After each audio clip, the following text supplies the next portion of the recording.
prophet Isaiah writes, "Everyone who thirsts, come to the waters, and that you that have no money, come, buy and eat. Come, buy wine and milk without money and without price. What do you spend your money for that which is not bread, and your labor for that which does not satisfy?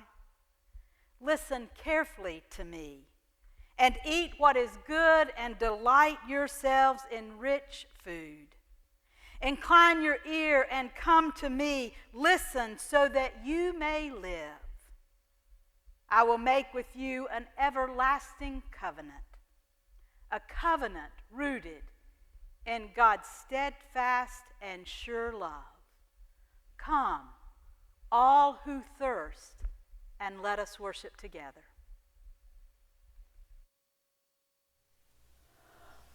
Oh, let all who thirst, let them come to the water, and let all who have nothing, let them come to the Lord without money,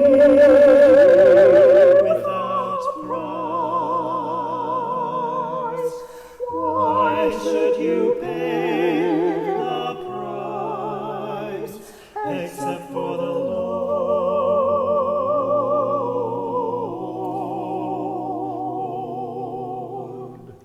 And let all who seek, let them come to the water, and let all who have nothing, let them come to the Lord without money, without strife. Why should you spend your life except for the Lord?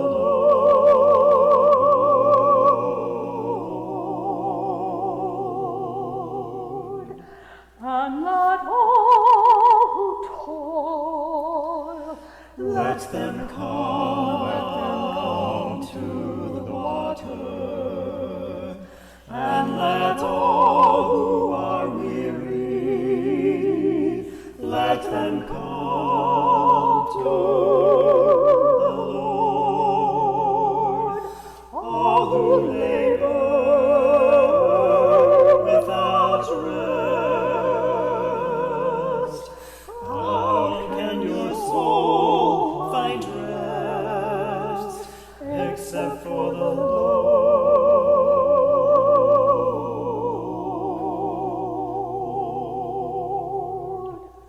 And let all the poor, let them come to the water.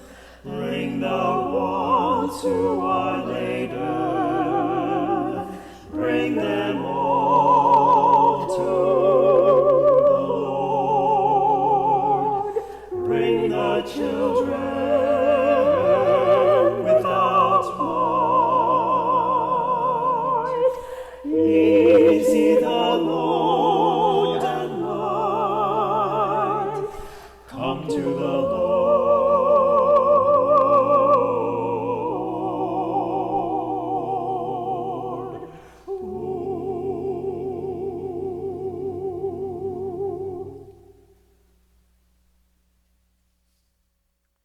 Good morning. I returned from a work trip to California late on March 13th, and March 14th began my own stay-at-home period. If you are like me, the beginning was measured in days. 3rd day of quarantine, 8th day of quarantine, 26th day of quarantine. But days became weeks, and weeks now have become months of being physically distanced from each other. And in the midst of this pandemic and our isolation, our society is publicly and painfully reckoning with centuries of oppression and exploitation. During times of uncertainty, we typically lean on each other, both figuratively and literally.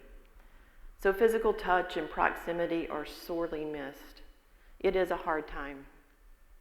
And in hard times, human connection, a hug from a friend, a shared cup of coffee, a conversation over a beer, are what we have relied on. Without these comforts, it is easy to slip into negativity and despair. And I'm certain that we have all felt some of this over the past few months. This morning, I want us to think about hope, but not in a trite way of just have hope, everything's going to get better. No, not in a way like that. I want us to think about hope as a positive emotion, and keep in mind that hope is the only positive emotion that requires negativity and uncertainty in order to be activated.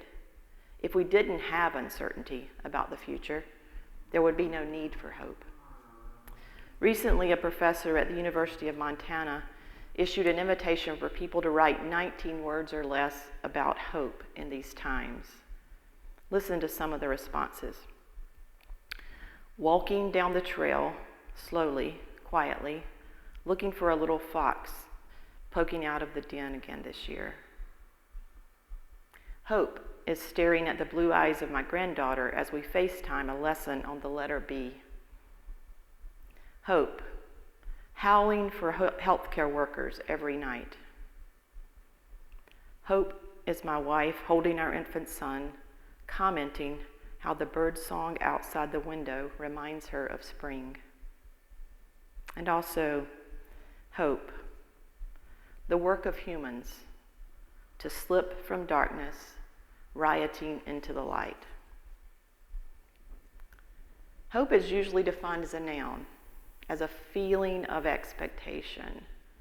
But listening to the previous words on hope, we heard things like walking, looking, staring, howling, holding, commenting, rioting.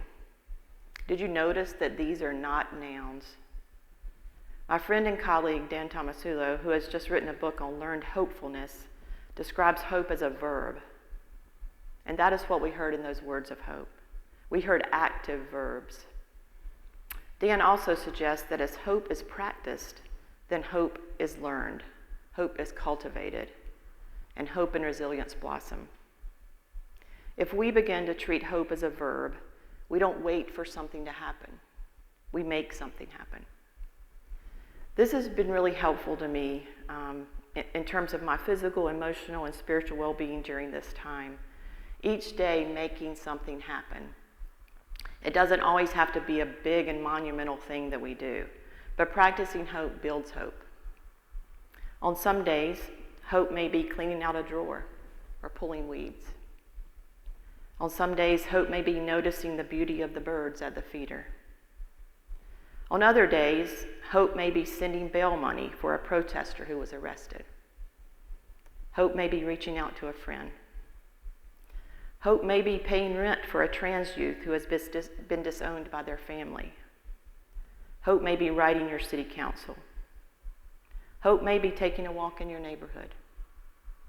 And on some days, hope may be shouting and protesting, speaking truth to power.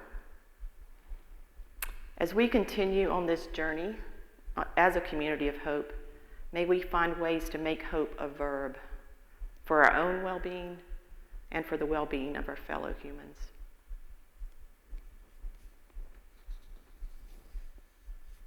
We now enter into a time of acknowledging our joys and concerns.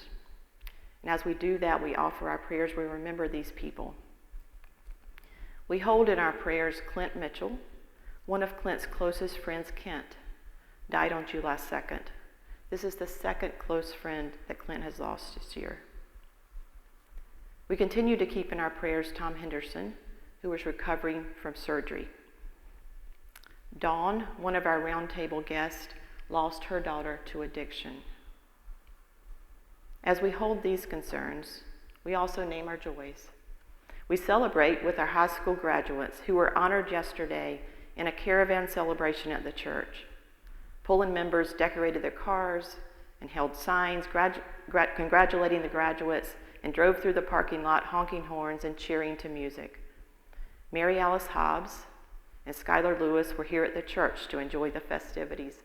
Malcolm Hill was on Zoom participating.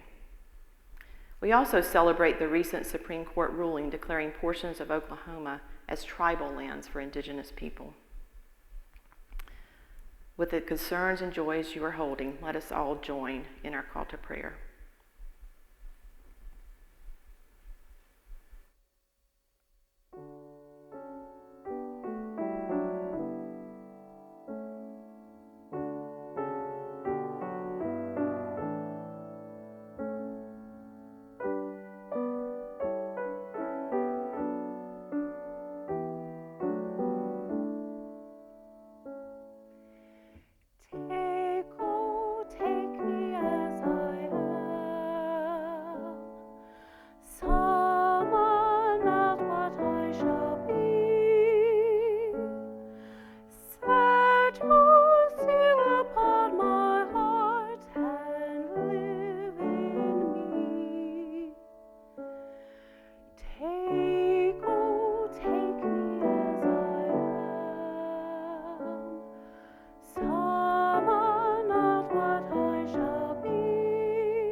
Our years, our days, you are the God of our work, of our rest, of our weariness.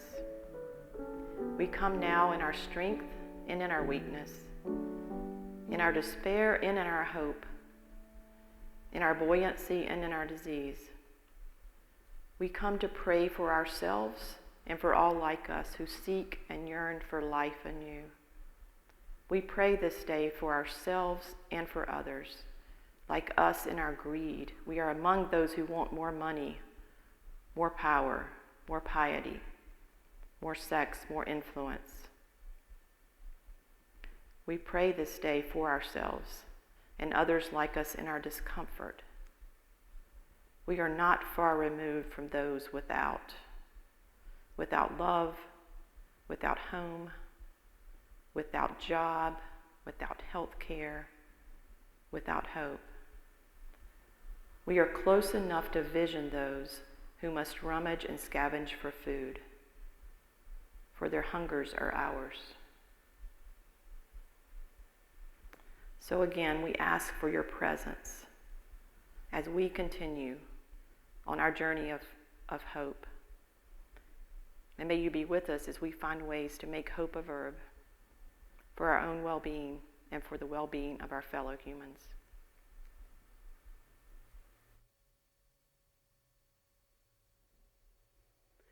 Take, oh, take me as I am. Some are not what I shall be. Set your seal upon my heart and live in me.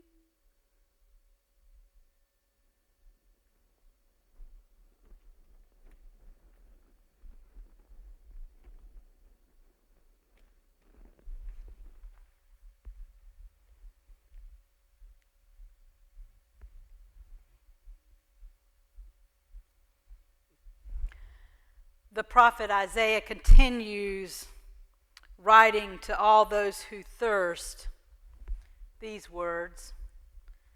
For as the rain and the snow come down from heaven, and do not return there until they have watered the earth, making it bring forth and sprout, giving seed to the sower and bread to the eater, so shall my word be that goes out from my mouth. It shall not return to me empty, but it shall accomplish that which I purpose, and succeed in the thing for which I sent it. For you shall go out in joy, and be led back in peace, and the mountains and the hills before you shall burst into song, and all the trees of the field shall clap their hands. Instead of the thorn shall come up the cypress, instead of the briar shall come up the myrtle, and it shall be to the Lord for a memorial, for an everlasting sign that shall not be cut off.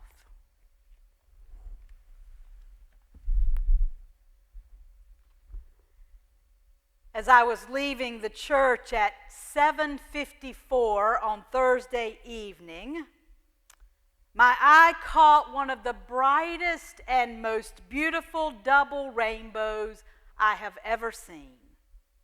Its arc stretched from the far corner of Dix Park over the entire city to Glenwood Avenue. As I turned off Cox Avenue and onto Hillsborough Street and looked out on the horizon, it was as though that rainbow was inviting me to drive into a whole new, hopeful world. For a split second, I forgot about the world we are living in, the world enveloped by an invisible spreading pandemic and a society structured on systemic racism. And for that brief second, I could feel my whole body relax. And I was reminded of God's promise of care for all of creation. I must confess to you, as this pandemic draws on and my soul tires of the distance we must keep from one another, deep feelings of loneliness and longing have settled deep into my bones. Not that the church building is the church. I get that we are most faithfully the church when we are scattered in the world doing justice and love and kindness. But I have to tell you, folks, I am tired of doing worship the way we are having to do it right now.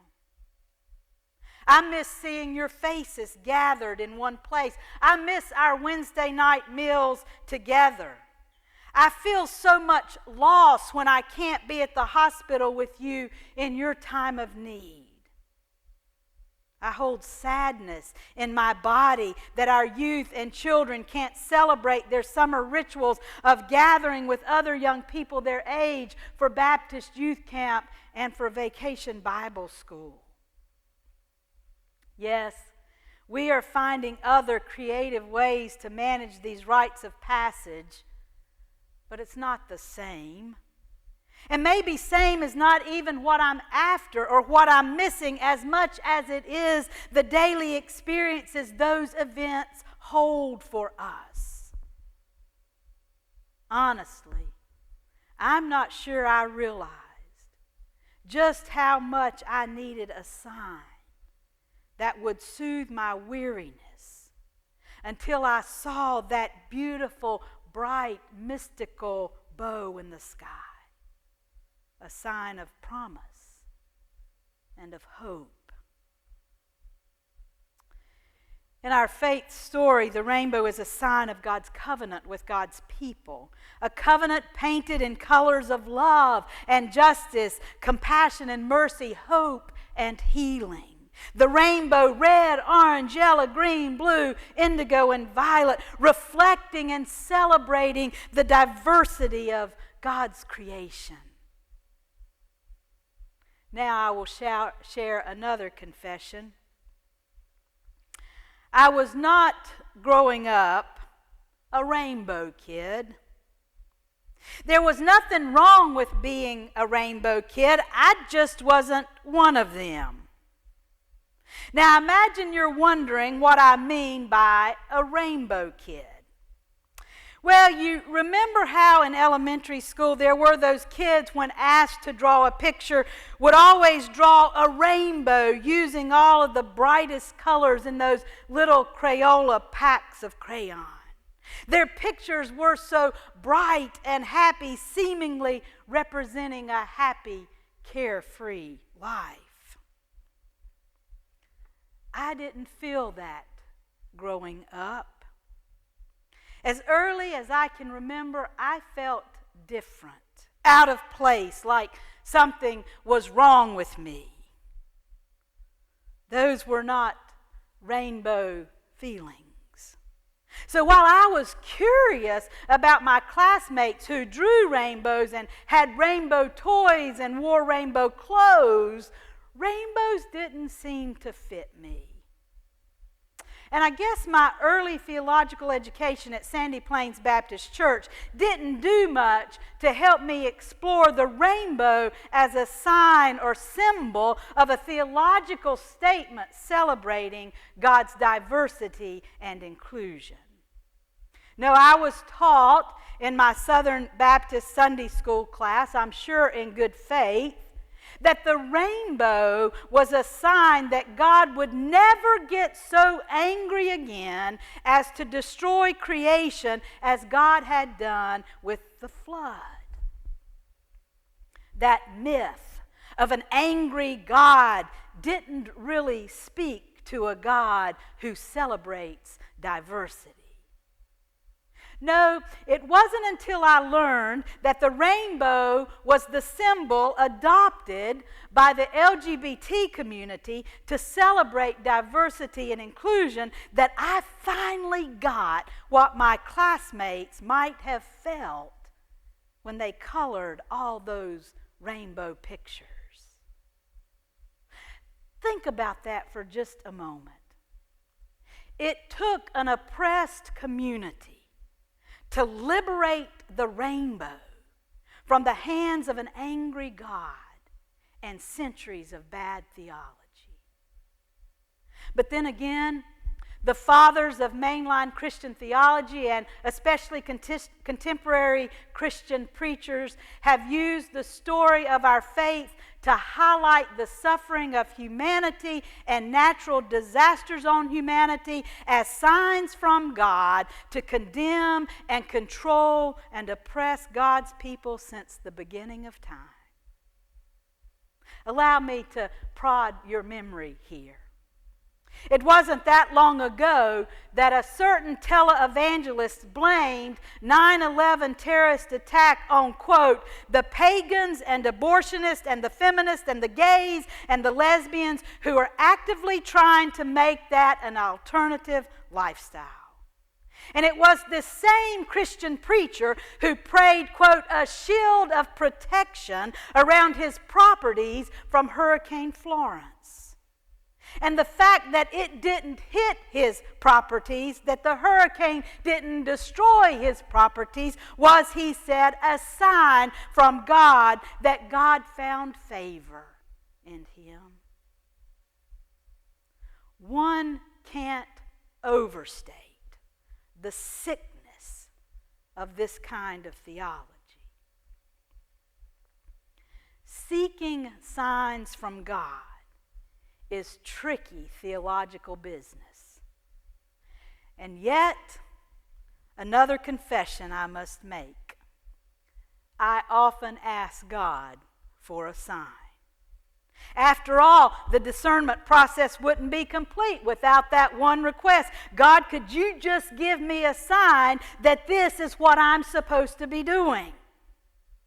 But it's tricky, because something then happens and you wonder, now was that the sign from God? Yes, it is definitely tricky theological discernment to ask God for a sign. But here's the thing.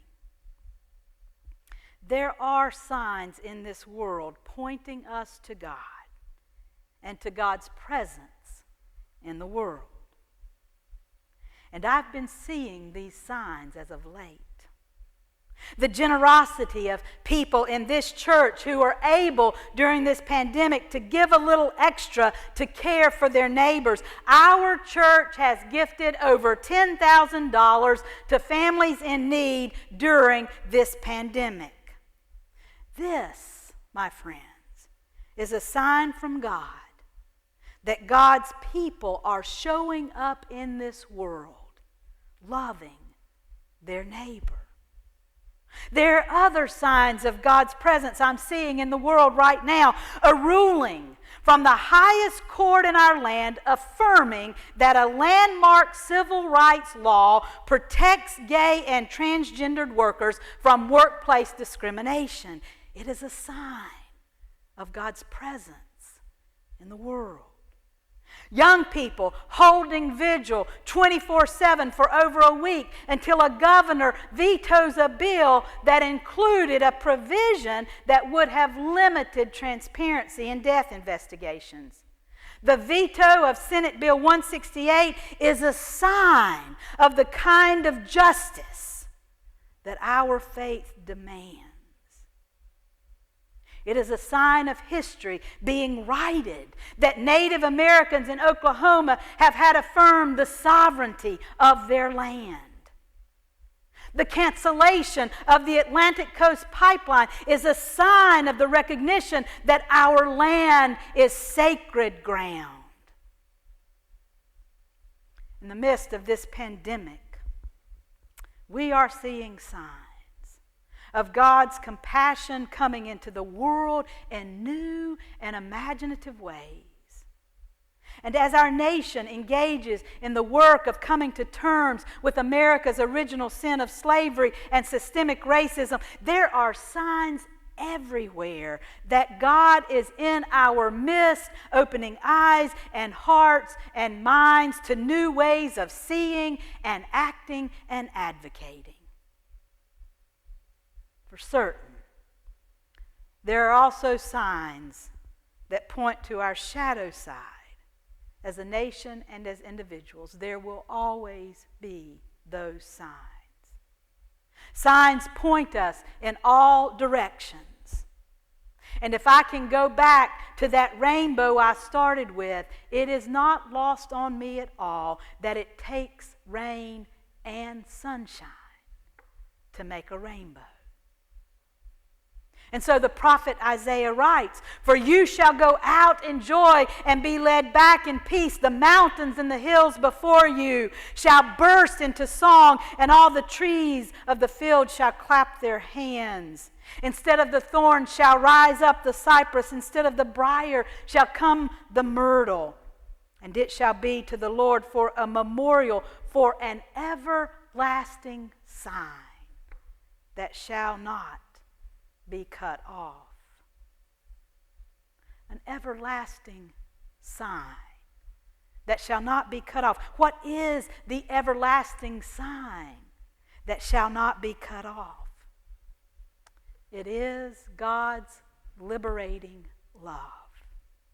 That is the everlasting sign, God's liberating love. The great poet Maya Angelou spoke of it this way. She said, "I am grateful to have been loved and to be loved now and to be able to love, because that liberates. Love liberates. It doesn't hold. That's ego. Love liberates." If ever there was a lasting sign from God to God's people, it is the sign of liberating love. And whenever and wherever you see love liberating people, that is a sign from God that God is present. When it comes to this liberating love, we have the opportunity to liberate and to be liberated. There are two places I want to call out for this liberating love in our world today. One is the act of liberating others, and the second is an act of liberating ourselves. Most of you are aware that the protests going on downtown are being led and maintained by young people. I'm talking about college students and 20-somethings. And they are doing things differently. I've heard on numerous occasions a good many folks say, this isn't what protesting used to be. And yet, these young people have shown up. They have occupied downtown Raleigh with fidelity and the last week in victory. And so I asked this morning, what would it be like for us to love these young folks for their hearts and their commitment, and to liberate them from our expectations of what it means to do the work that they are showing up to do? To bless them in their discernment of their own path in this, their day of service. Can we allow love to liberate? And at the same time, many of us are educating ourselves and grappling with what it means to be anti-racist. For me, and I believe for most white people, that work forces us to examine long-held beliefs and to be willing to question our own values. There is much intellectual and analytical work to be done, work of the head, but there is also work of the heart that must be done. There comes a point when we have done our analysis and we come to hold our worldview and our beliefs in one hand, and we must then hold love in the other. Love can liberate us if we will let it. Liberate us from attempting to see the world through new eyes, but all the while holding on to our worldview that favors us as white people, that makes our analysis right, that solidifies our values. I'm not suggesting, and I hope you won't hear me suggesting, that we attempt to shortcut the intellectual work of this time. But I am convinced that justice love, this liberating love, demands that we also be willing to value the ache in our hearts at the pain and suffering of our brothers and sisters, and to be willing to be liberated by love. And so I say to you today, there are rainbows out there, signs of God's presence in the midst of these days that we are living in. To see them, we must open our eyes to love, God's liberating love. For it and only it is the everlasting sign that shall not be cut off. Amen.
lands gush with springs, the hills and mountains shall break forth with singing. We shall go out in joy and be led forth in peace, as all the world in wonder echoes shalom. Hope blooms in a weary world, when creatures once forlorn find wilderness reborn. Hope blooms in a weary world, when promised green of Eden comes. The trees shall clap their hands, and dry lands gush with springs. The hills and mountains shall break forth with singing. We shall go out in joy and be led forth in peace, as all the world in wonder echoes shalom.